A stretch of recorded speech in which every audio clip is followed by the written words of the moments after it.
इकडे बघ, इकडे बघ.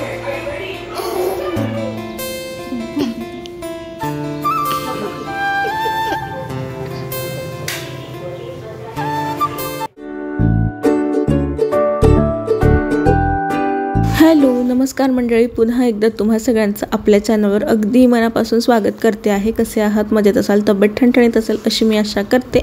तर भरपूर दिवसानंतर मी आज व्हिडिओ घेऊन आलेली आहे. ॲक्च्युली व्लॉग आहे हा, की व्हिडिओ का येत नाही आहेत तर त्याच्यासाठी.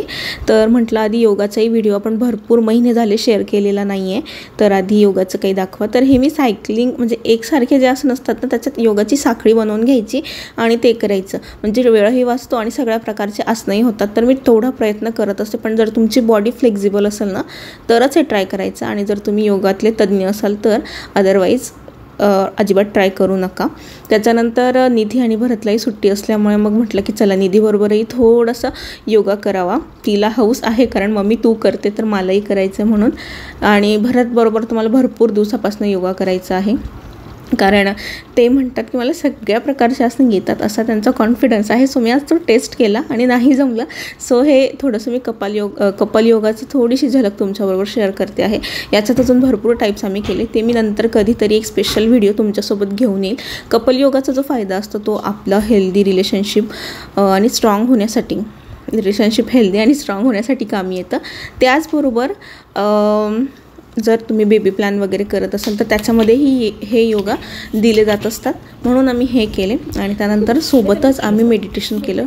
दोघांनी सोबत मिळून मेडिटेशन करणं खूप जास्त गरजेचं आहे. ओंकारचा जप करणं पण खूप गरजेचं आहे. तर इथे योगा झाला सकाळी, त्यानंतर मी थेट संध्याकाळी तुम्हाला भेटते आहे. तर आत्ता कारण सांगते तुम्हाला की खरं कारण काय आहे व्हिडिओने येण्यामागचं. तर घर बदललेलं आहे मी मागच्या काही व्हिडिओमध्ये तुम्हाला दाखवलं होतं की ते घर जे आहे ते खूप गळतं आहे.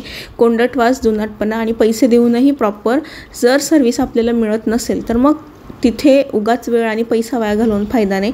थोडे हाल झालेत आमचे, पण हे घर आम्हाला रिजनेबल रेंटने आणि खूप छान मिळालं. 2021चं कन्स्ट्रक्शन आहे आणि त्या घराचं 6,000 भाडं होतं आणि लाईट बिल वेगळं, म्हणजे 8,000 आम्हाला ते जायचं. पण ह्या घराचं जे आहे ते 5,500 लाईट बिल इन्क्लूड आहे. सो आणि घर नवीन आहे, 1 BHKच आहे, पण भली मोठी अशी गॅलरी आहे. आरामात दोघं चेअर टाकून वगैरे आम्ही बसू शकतो. आणि वरच्या फ्लोअरला आहे, खाली घरमालक राहतात. तर आता हे संध्याकाळी मी दाखवते आहे. ॲक्च्युली उगवता सूर्य जेव्हा येतो ना गॅलरीतनं दरवाजातनं आतमध्ये, तो सीन पण खूप सुंदर असतो. मी लवकरच तुमच्याबरोबर ते सनराईजचं दृश्य शेअर करेल. आणि निधीसाठी तर ही गॅलरी बापरे इतकं मस्त झालं आहे ना, मोकळं चोकळं खेळायला. आणि इवन भरपूर प्रकारचे झाडंही लावलेत, अजूनही लावायचे आहेत मला. तो सुद्धा व्हिडिओ मी शेअर करेल कधी ना कधी वेळेनुसार. तर हे किचन आहे.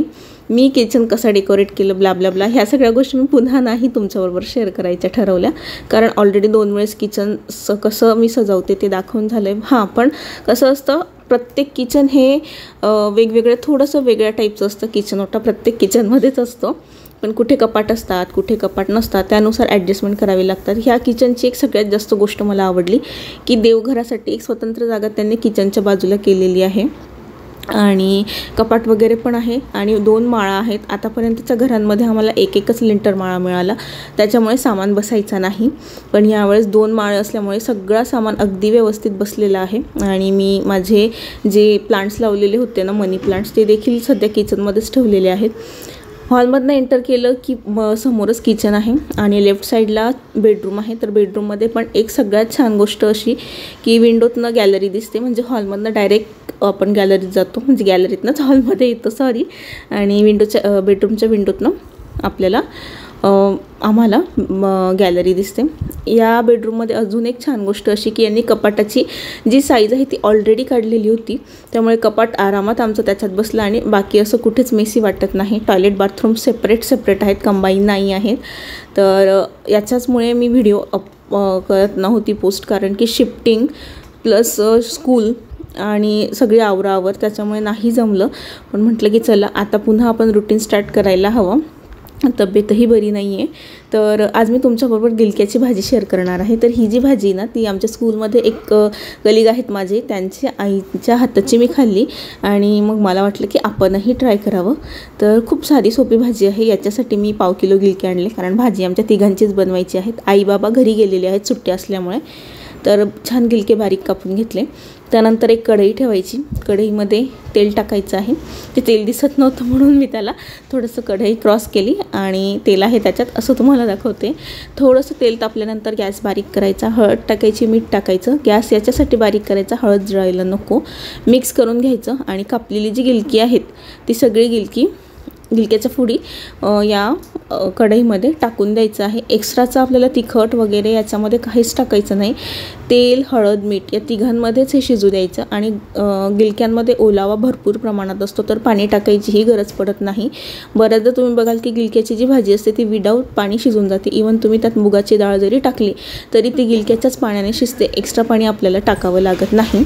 तर हे गिलके शिजत आहेत ना, तोपर्यंत इकडे शेंगदाणे भाजून घेऊया. म्हणजे पुढची जी प्रोसेस आहे ना ती मी दाखवते आहे तुम्हाला. एकीकडे गिलके होत राहतील, एकीकडे त्याच्यात जे सारण टाकायचं आहे ते बनत राहील. तर छान मस्त असे शेंगदाणे भाजून घ्यायचे आणि साल न काढताच मी ते शेंगदाणे याच्यामध्ये टाकणार आहे भाजीमध्ये. त्याच्यानंतर मिरच्या भाजून घ्यायच्या.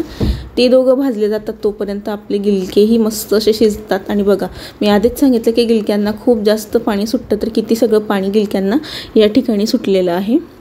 अजून थोडे ठस आहेत, अजून थोडं शिजू देऊया आपण. एकदम गजगज नाही शिजवायचे आहेत, ते टेस्ट लागेल या पद्धतीने आपल्याला शिजवायचे आहेत. तर शेंगदाणे आणि मिरच्या थंड झाल्या तोपर्यंत तर आता जिरं, लसूण, मिरची आणि शेंगदाणे दळून घ्यायचे. याच्यामध्ये कोथिंबीर पण खूप गरजेची आहे, पण माझ्याकडे संपली होती कारण कोथिंबीरीमुळे जो स्वाद त्या भाजीला येतो ना तो मी थोडा मिस करणार आहे. पण ठीक आहे म्हटलं.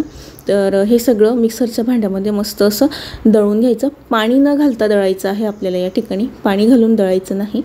थोडंसं मिश्रण असलं तर छान दळलं जातं. जर जास्त मिश्रण असेल तर तुम्ही मोठ्या भांड्यामध्ये टाकून दळू शकता, म्हणजे ते बिना पाण्याचं दळलं जाईल. चव लागेल या पद्धतीने, दाताखाली आल्यानंतर त्याची चव लागेल आपल्याला या पद्धतीने ते मिश्रण दळलं गेलं पाहिजे. म्हणजे मिरची, लसूण आणि दाणे, जिरं तर बारीकच होऊन जातं. आणि बघा ते मिश्रण दळते तोपर्यंत इकडे जे गिलके आहेत ते सुद्धा एकदम छान असे थोडेसे शिजलेले आहेत, थोडेसे कच्चे आहेत फक्त.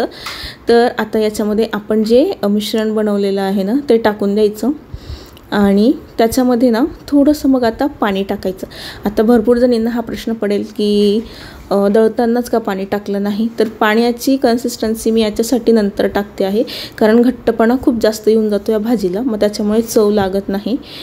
एकदम सेमी कन्सिस्टन्सी आपल्याला याची ठेवायची आहे. एकतर आपल्या घरात किती लोक खाणारे आहेत, तुम्हाला किती पातळ घट्ट पाहिजे त्या हिशोबाने. तर मी अर्ध्या ग्लासच्या आसपास याच्यामध्ये पाणी टाकते आहे. अगदी अर्धा ग्लास घेतला होता, त्यातलं थोडं टाकलं, थोडं बाजूला राहू दिलं कारण पाण्याची कन्सिस्टन्सी, थिकनेस मी चेक करत होती भाजीची त्याच्यामुळे. आणि मग मला असं वाटलं की अजून आपण थोडं घालावं कारण मिश्रण जे आहे थोडं जास्त झालेलं. तर आता पूर्ण पाणी मी टाकून दिलेलं आहे आणि आता हे थोडंसं शिजू द्यायचं मस्त असं. म्हणजे मिश्रण गिलके याच्या हे सगळे एकजीव होऊ द्यायचे, हे सगळे जिन्नस, जेणेकरून गिलक्यांमध्ये ह्या मिश्रणाचा रसकस उतरेल आणि भाजीला उत्तम अशी चव येईल. 1-2-3 मिनटं फक्त झाकायचं. आता हे होतं तोपर्यंत मी म्हटलं की इकडे पोळ्या करून घेऊया. पण जळगावची गरमी इतकी भयानक आहे ना, बाप रे बाप. आणि त्यात किचनचा फॅन अजूनही लागलेला नाही, म्हणजे लागला आहे तो पण सुरू नाही होते, वायरमनला बोलवायचं आहे. तर इकडे भाजीही झाली पोळ्या करता करता आणि भाजी तुम्ही बघू शकतात एक नंबर झालेली आहे. आणि ही जी भाजी ना इतकी स्वादिष्ट लागते, म्हणजे मी त्यांच्या डब्यात खाल्ली आणि त्या क्षणी ठरवलं, लकीली गिलके पण होते घरामध्ये, की आपण अशीच भाजी ट्राय करावी. आणि इकडे बघा पोळ्यासुद्धा झालेल्या आहेत. काही जास्त पोळ्या करायच्या नव्हत्या, 4-5 पोळ्या होत्या. तर इकडे आम्ही जेवणाला बसलो आणि त्याचबरोबर मग म्हटलं थोडा क्वालिटी टाईम आहे, सोबत बसलो तर एक मूवीसुद्धा बघूनच घ्यावी. तसं तर जेवताना टी व्ही बघणं चांगली थिंग नसते, पण आता काय करणार, लहानपणापासूनच सवय. तर एक छान मस्त मूवी चाललेला होता रोबोटचा, निधीला प्रचंड आवडतो आणि मलाही. मग भरतने आमच्याबरोबर बघितलं. जेवण वगैरे झाल्यानंतर सकाळपासून निधीला सांगितलं होतं की आपण एक छान गेम खेळणार आहोत. तर आत्ता वेळ मिळाला होता 9-9:30ला गेम खेळायला. सो तिच्या पाठीवर मी ड्रॉ करणार होते पेपरावर आणि ती वेगळंच ड्रॉ करत होती, म्हणजे इतकी हसत होती. मग मला संताप झाला की तू का हसते. मग भरत म्हटले थांब तू, मी करते. आणि मी जिथे थाप दिली ना ती प्रेमाची थाप होती, जोरात नव्हती. सो मिसअंडरस्टँडिंग नका करू. तर भरतचं तर वेगळंच चाललं होतं की ती काय ॲक्च्युली ती निसर्गाचा देखावा करत होती आणि भरतला असं वाटलं की ती एक लेडी ड्रॉ करते, म्हणजे एखादी व्यक्तीचं चित्र ड्रॉ करते ती असं भरतला वाटत होतं. सो ते काहीच्या काही काढत होते. खूप फनी मोमेंट असतो हा सगळा. आणि कधी कधी मुलांबरोबर जर आपण असं खेळलं ना तर त्यांचंही एकटे असलं ना मग त्यांच्याबरोबर आपल्यालाच लहान होऊन खेळावं लागतं, कारण निधीला जोड नाही. तर त्याच्यामुळे आमचा प्रयत्न असतो. आता सध्या जॉबमुळे पण मी पण खूप बिझी झालेली आहे. तर जेव्हा केव्हा वेळ मिळतो आम्ही ट्राय करतो की असं खेळूया. तर आता तर वेगळंच काहीतरी चाललेलं होतं आणि निधीला खूप हसायला येत होतं. ती म्हणत होती बघ ना पप्पा कसं ड्रॉ करत आहे. ॲक्च्युली नंतर मला कळलं की म्हणजे ते ना हलक्या हाताने जर ड्रॉ केलं ना पाठीवर तर नाही कळत की मागचा व्यक्ती काय ड्रॉ करतो. त्यामुळे पहिल्या व्यक्ती वाटेल ते ड्रॉ करतो. पण नंतर त्यांनी गेस केलं की तिने ट्री काढलं आणि झिगझॅग शेपमध्ये तिने डोंगर काढलेले होते. सो ते जवळजवळ काढत होते पण ट्राय केलं त्यांनी आणि नंतर तिने ट्री काढलं. तर त्यांनी ते ट्रीही काढलेलं आहे. मग त्यांना म्हटलं की बस झाला आता नको एक्स्ट्रा, कारण खूप मज्जा येत होती. तर असा हा आमचा दिवस गेला आणि आय होप तुम्हाला समजलं असेल की कारण काय आहे. तर आजचा जो व्हिडिओ आहे मी ती इथेच संपवते आहे. आशा करते तुम्हाला आजचा व्हिडिओ आवडला असेल. जर व्हिडिओ आवडला असेल तर लाईक करा, कमेंट करा, शेअर करा आणि चॅनलवर पहिल्यांदा असाल तर आठवणीने चॅनल सबस्क्राईब करा. भेटूया एका नवीन व्हिडिओमध्ये. तोपर्यंत काळजी घ्या. Bye bye.